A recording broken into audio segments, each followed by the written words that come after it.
3 minutes pour découvrir la personnalité parmi les plus importantes pour la cause noire aux États-Unis. Et oui, il s'agit bien de Malcolm X.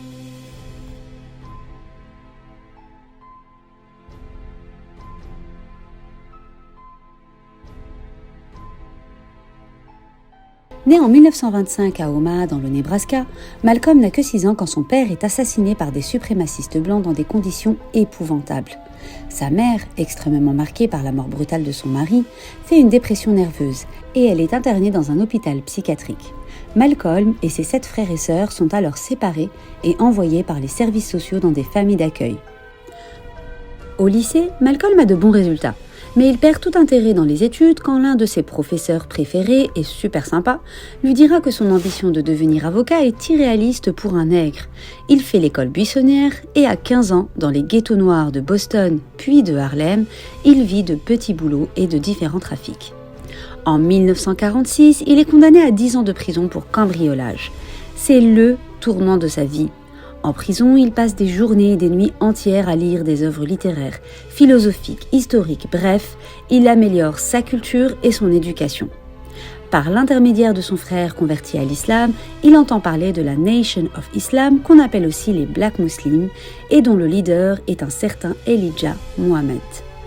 À sa sortie de prison, Malcolm rencontre Muhammad, se débarrasse de son nom de famille Little, qui représente, comme il l'explique, son nom d'esclave, et devient Malcolm X, ministre et porte-parole de la Nation of Islam. Malcolm utilise les journaux, la radio, la télévision pour propager le message de la Nation of Islam à travers les États-Unis. Well, take equality first. The Honorable Elijah Muhammad doesn't teach us to associate equality with whites. Equality has nothing to do with whites. Son charisme, sa dialectique caustique, son sens de la rhétorique attirent de plus en plus de personnes. L'audience et la controverse qu'il déclenche attirent les médias et sa célébrité éclipse celle de son mentor, Muhammad.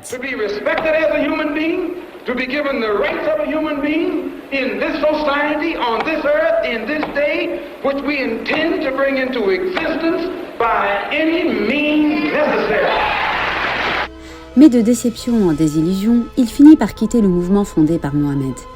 Il effectue alors un pèlerinage à la Mecque. Ce voyage tempère son radicalisme et fera de lui une icône planétaire. Il y rencontrera des musulmans de toute origine, y compris des blancs, réunis par l'islam. À son retour, il prend le nom de El-Hajj Malek El-Shabazz. Il condamne le racisme anti-blanc de la Nation of Islam et fonde une nouvelle organisation pour l'unité afro-américaine. Il entreprendra plusieurs voyages en Afrique qui le mèneront au Nigeria, au Ghana, au Libéria, au Sénégal, au Maroc ou encore en Algérie. Il replace alors le combat des Noirs aux États-Unis dans le cadre plus vaste de la lutte de la libération des peuples opprimés de l'Afrique et du tiers-monde. My going to Mecca and going into the Muslim world, into the African world, and being recognized and accepted as a Muslim and as a brother may solve the problem for me personally, but I personally feel that my personal problem is never solved as long as the problem is not solved for all of our people in this country. So I remain Malcolm X as long as there is a need to protest and struggle and fight against the injustices that our people are involved in this country. Mais après avoir fait l'objet de menaces, Malcolm X est assassiné un 21 février 1965 lors d'un discours public à Harlem. Alors qu'il est debout sur l'estrade, ses assassins tireront sur lui à 15 reprises, ne lui laissant aucune chance de s'en sortir. Prédicateur au talent d'orateur indéniable, doté d'un esprit brillant et intuitif et d'une grande probité morale et intellectuelle, il avait une présence physique impressionnante. Courageux et habité par de fortes convictions, il demeure l'un des leaders noirs les plus importants de l'histoire contemporaine.